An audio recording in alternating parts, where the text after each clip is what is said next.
So a key reason for me as an individual and for Dow Chemical to be at Ecochem is our passion that really we have to do chemistry in a different way than historically how it's been practiced. Green chemistry, sustainable chemistry is really integral to chemistry delivering on the potential that it has and chemistry enabling the solutions that society needs to the trends that we're seeing, whether it's overconsumption of water or greenhouse gas abatement or urbanization, population growth. Chemistry's got to be at the crux of the enabling technologies that society needs.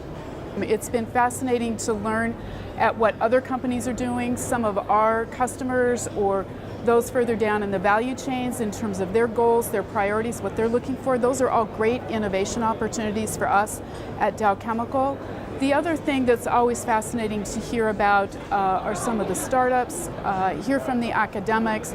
It's really the combining of all of those different stakeholders and their ideas that spurs a lot of new ideas and innovation possibilities for a company like Dow. There's a huge potential for green chemistry and sustainable chemistry, not only for companies like mine, but the entire value chain. The way that we deliver technologies has got to take into account the boundaries of the planet, the needs of society, as well as the profitability needs of the private sector. It's really the combining of those factors that's going to determine who's going to be successful in the long run and determine how well we all live and how well we take care of the planet. It's really a critical need, but it's a great opportunity, and it's very energizing as well. New sources of finance. Well, I'm a chemist, so I'm probably maybe not the most astute person to answer that, but I do think you're seeing more and more investors, whether it's venture capital moving into this space, even big banks are looking at these kinds of things, and they're looking at the opportunities in the emerging markets. What sources of opportunity are in these emerging markets that I can invest in?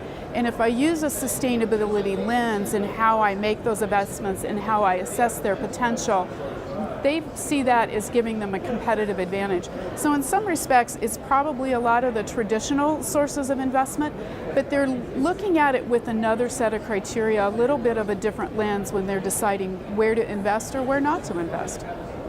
In the current economic climate, I think the sources of investment are actually very similar to the sources of investment that have always been there. There's venture capital. You're seeing the big banks moving into these sorts of things. You're seeing investors decide to take a stake in the equity of companies that are using a sustainability lens to approach some of these issues. And you're seeing a lot of the traditional financial instruments move into developing economies and look for these opportunities, again with a sustainability lens as they choose which ones to invest in and which ones not to invest in.